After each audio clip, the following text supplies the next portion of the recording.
श्री महाकालेश्वराय गुरुवे नमः। प्राचीन काल में एक ब्राह्मण रहता था।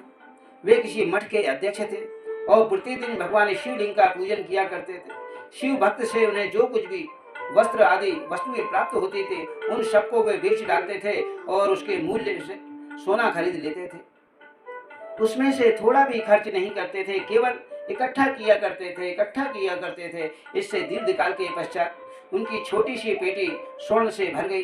क्या पेटी तो छोटी थी, वो भी सोने से भर गई। तब निम्बुसुच बड़े कृपण थे। उनका नाम क्या था? निम्बुसुच बड़े ही कृपण थे।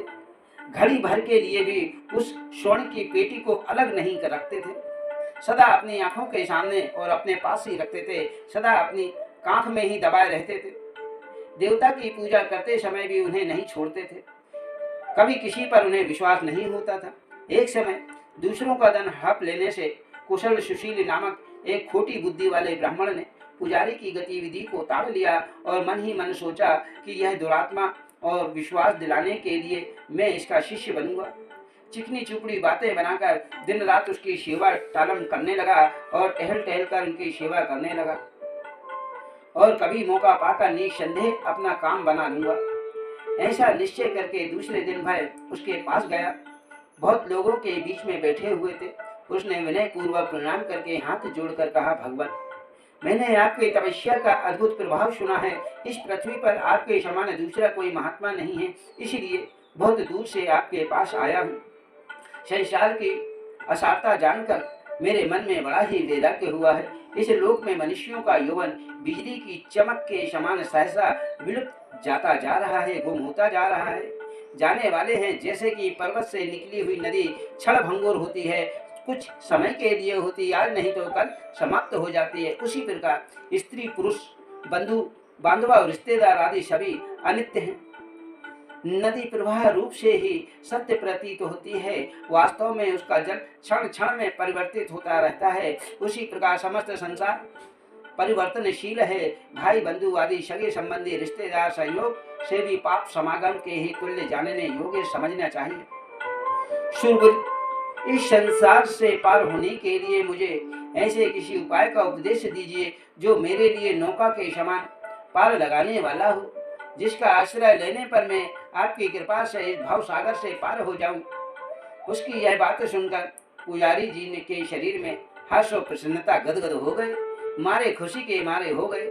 सोचने लगे, यह तो कौन शिव भक्त पुरुष परदेश से यहाँ आया है।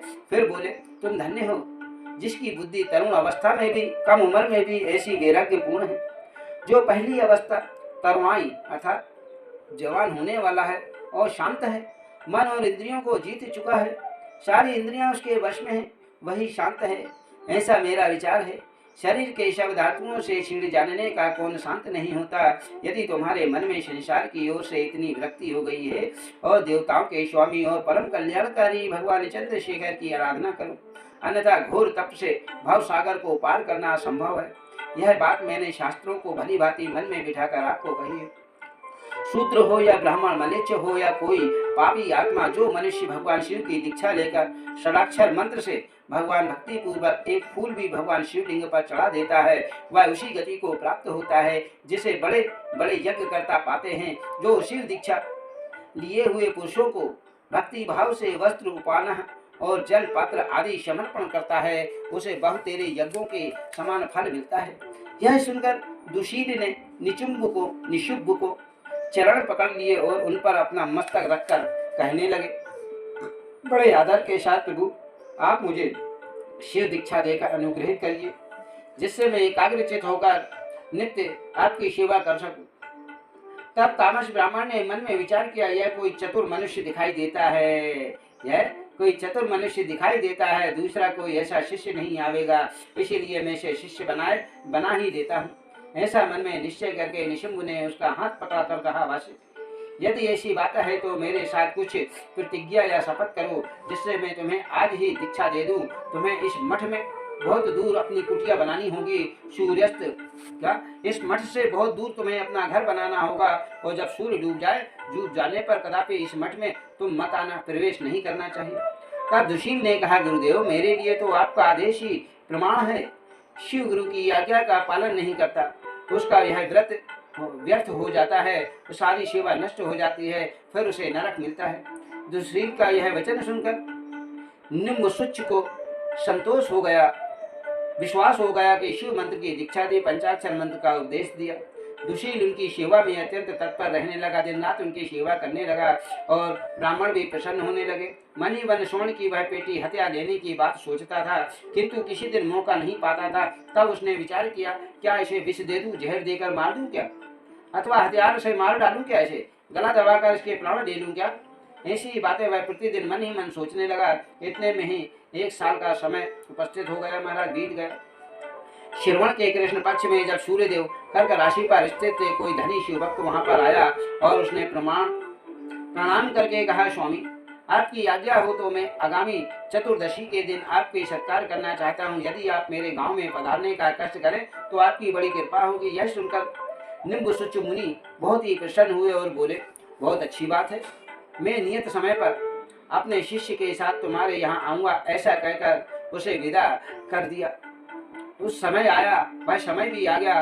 तब निम्बुसुच मुनि दुशील के साथ प्रस्थान किए। मार्ग में मुरला नाम वाली सागर गामिनी नदी मिलती है, उसे देखकर उन्होंने दुशील से कहा, अपने शिष्य से कहा, बेटा मैं मुरला में तुम्हारे साथ देव पूजा करूंगा, थोड़ी देर यहीं ठहरो। जो आज्ञा कहकर दुशील नदी के शुभ तट पर खड़ा रहा।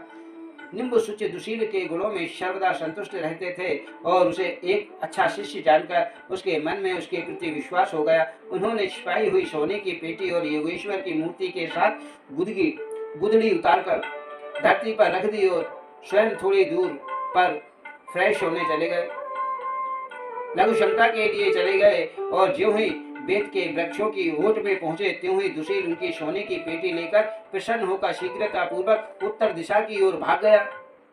तब निम्बुसुच जब मैदान होकर लौटे, फ्रेश होकर लौटे, लघु शंकर कर लौटे, तब सुशील नहीं दिखाई दिया, केवल योगेश्वर सहित गुदड़ी वहीं पड़ी हुई थी। ब्राह्मण का मन बहुत ही उदास हो गया।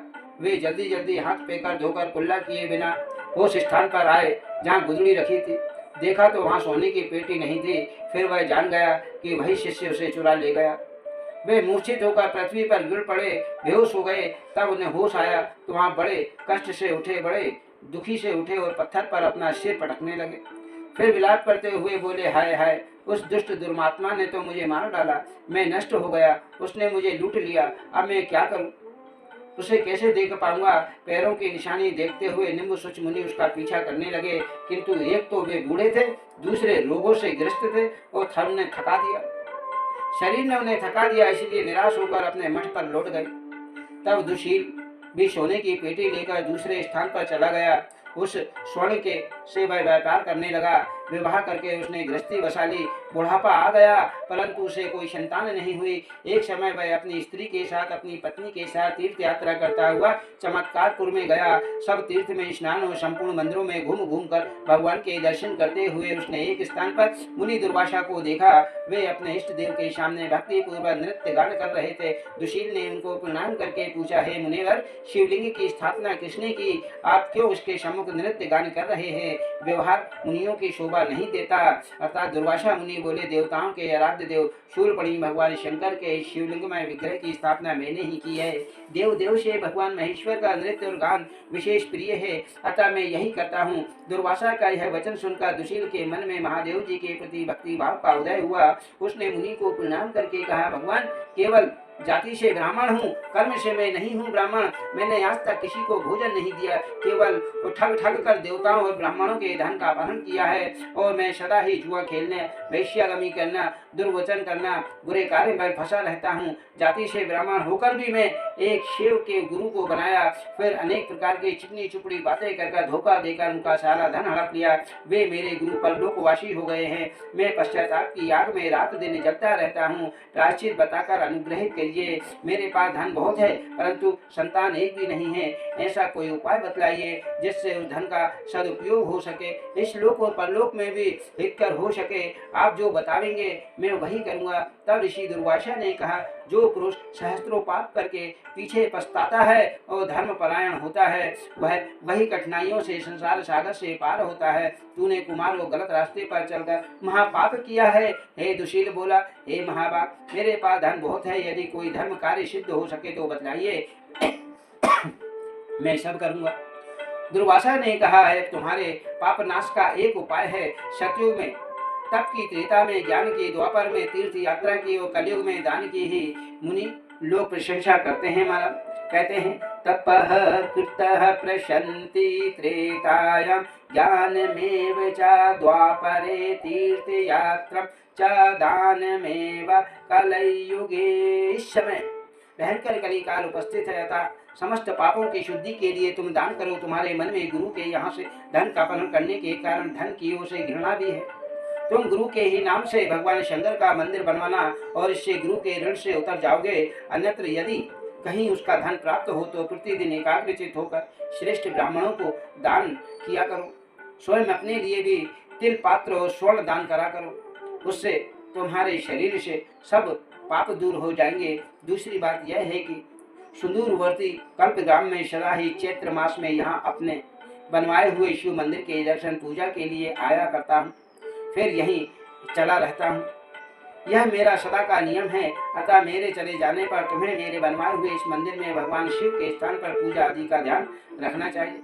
दुशील बोला, मुनि श्रेष्ठ, मैं आपकी सब आज्ञा का पालन करूंगा, परंतु मुझे निर्वाण दीक्षा दीजिए। तब मुनि दुर्वासा ने आज्ञा अनुसार तिल पात्र के दान में जब उस पाप को दूर हो गया, तब दुर्वासा जी ने उसे निर्वाण दीक्षा दी। दीक्षा देने के बाद मधुर वाणी में कहा, अब मुझे गुरु दक्षिणा भी दो तुम। दुशील बोला, प्रभु आप दक्षिणा में क्या लेना चाहते हैं, हमें बतलाइए और शीघ्र बतलाइए। दुर्वासा मुनि ने कहा, देखो इस समय कलयुग आ गया है, अब मैं कल्पग्राम में को चला जाऊंगा और चैत्र मास में जो मेरी यात्रा यहाँ होती थी वह अब नहीं होगी। जब तक सतयुग नहीं आ जाएगा तब तक मैं यहाँ नहीं आऊँगा। वह मंदिर जो मैंने बनवाना प्रारंभ किया था अब तक आधा ही बन पाया है, अब तुम इसे पूरा कर देना यदि, और यही मेरी गुरु दक्षिणा है। अपनी शक्ति के अनुसार यहाँ नृत्य गीत आदि करते रहना और फूल आदि चढ़ाते रहना। ऐसा कहकर मुनीश्वर दुर्वासा कल्पग्राम के चले गए। दुशील भी जैसा दुर्वासा जी से कहा था सब कुछ उसी प्रकार किया। इसी प्रकार भक्ति भाव से पूजन करते हुए दुशील ने भी नाम से उस शिवलिंग का प्रसिद्ध हुआ। उनकी संज्ञा दुशीशेश्वर हुई और चैत्र मास में प्रतिदिन दुशीशेश्वर देव का दर्शन करता। वह क्षण भर में भी भगवान के पापों का, भगवान के पूजा करता हुआ वर्ष भर, एक साल भर पाप से मुक्त हो जाता है। जो उनको नहलाता है उसके शरीर से 30 वर्ष का पाप नष्ट हो जाता है महाराज। अर्थात जो उनके आगे नृत्य गीत आदि आयोजन करता है उसके शरीर से आगे 30 वर्ष के पाप नष्ट हो जाते हैं। और जो उनके आगे नृत्य आदि करता है वह जन्मों से लेकर मृत्यु तक सब पापों से मुक्त हो जाता है महाराज। आज का भी समय यही है। लोग चिकनी चुपड़ी बातें कर कर गुरु बना लेते हैं, बड़े लोगों को मित्र बना लेते हैं, फिर उनका धन हड़प लेते हैं और उसके बाद पछताते हैं। ये उन्हीं के लिए यह परम पुण्य कथा है महाराज, यह स्कंद पुराण की कथा। ऐसी सुंदर कथाओं को जानने के लिए इस चैनल को लाइक सब्सक्राइब अवश्य